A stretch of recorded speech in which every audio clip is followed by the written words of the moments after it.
Hello hello, हाँ कौन ये कन्हैया बेलारी जी का नंबर है? हाँ बोल रहा हूँ।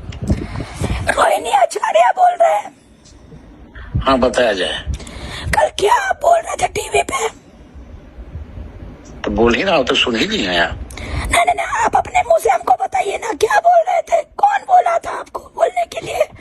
नहीं कोई नहीं बोला था। मैंने कहा, मैंने जो बोला ही है कि बेटियों का काम है अपने घर में रहना शादी के बाद में, यही बोला था। ठीक है, मेरे हिसाब किताब मेरा रखे हैं कि हम कितना बार अपने माँ बाप के घर में जाते हैं। नहीं मैडम, मैं इतना नहीं रखती। मैंने ये कहा, इसमें अगर कोई गलत कहा हो तो कहिए, आप बताइए। नहीं नहीं नहीं नहीं, क्या मतलब? तक अपने नैहर में नहीं रहना चाहिए, मैंने यही कहा था। हाँ, क्यों कोई एक मिनट, ज्यादा दिन मतलब कितना दिन होता है? 1 घंटा 2 घंटा कितना दिन का होता है? ज्यादा दिन बताइए आप। नहीं आप जितना आप, मेरा तो कहना यही था। आप चूंकि अभी लगता है आपकी तबीयत खराब है, आवाज भी नहीं आ रही है, मैं ये नंबर रख लेता हूँ आपको बाद में। नहीं, बाद में मेरा तबीयत बहुत ठीक है, आप बात कीजिए। बेटियों को कितना घंटा कितना दिन मायके में रहना चाहिए, खाली इसका हिसाब बताइए आप। भाई, पर्व त्योहार उत्सव पर शादी ब्याह में आना चाहिए, फिर चले जाना चाहिए। हम वहाँ पे बैठते हैं, हम आपके घर में बैठते हैं। यार मैंने जो लगा जवाब दिया। अगर इसमें आपको कोई ऑब्जेक्शन है, बुरा लगा तो वो दूसरी बात है। नहीं, हमको कोई बुरा नहीं लगा। हमको बुरा लगा कि आप मेरी माँ का नाम लेके बोले कि राबड़ी देवी से बात हुआ। कब बात हुआ है राबड़ी देवी से आपका? नहीं, मैंने नाम लिया, किशनदर में नाम लिया। मेरा कहने का मतलब वो दूसरा था, आप दूसरा समझे। मैं थोड़े आपके खिलाफ हूँ। नहीं, मेरे खिलाफ के बात नहीं हो रहा। नहीं, यहाँ खिलाफ का बात नहीं हो रहा है। यहाँ बात हो रहा है, कि बेटियों को कुंडले मार के मायके में नहीं बैठना चाहिए था।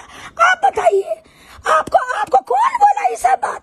आप जाके लालू यादव, आपकी माँ थोड़ी बोली है कि कुंडली मार कर नहीं बैठ। मैं अपने से कहा कि बेटियों को एक मिनट, आप अपनी बेटियों को बोलिएगा, आप अपनी बहन को बोलिएगा, आप अपनी माँ को बोलिएगा, आप अपनी बहू को बोलिएगा।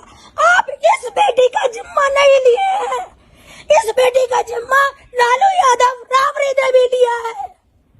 और कितना बार हम अपने मायके में आके बैठते हैं, जाके हिसाब किताब कर लीजिएगा।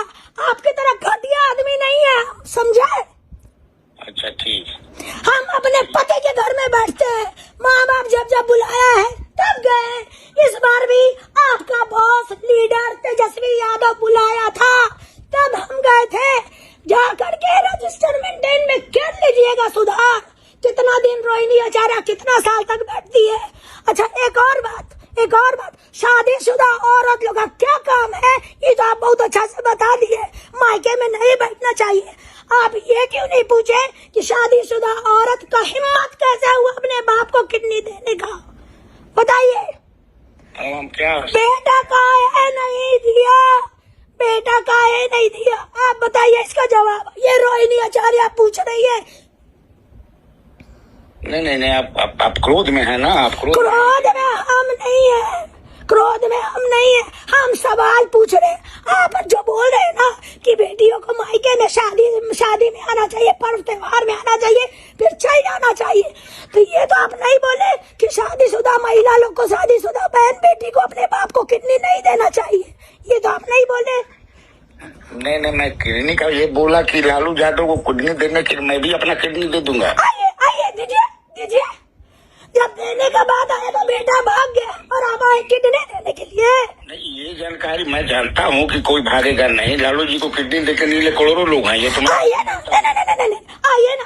लालू यादव जी की तरह बहुत करोड़ों लोग बेचारा किडनी के लिए मर रहा है। आइए, आप लोग दीजिए कब निकाल के, लालू जी के नाम पे दान कीजिए, लालू जी के नाम पे दान कीजिए आप लोग किडनी। आइए, हिम्मत है।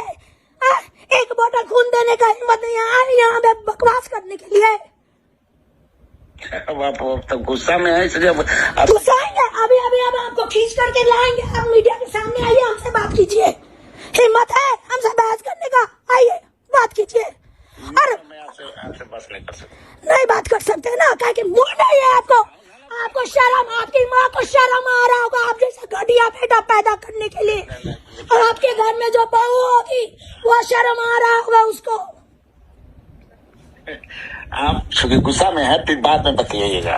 बाद में बतियाने लायक आप लोग नहीं है, आपको भगवान जी का ऊपर थप्पड़ पड़ेगा। ठीक है।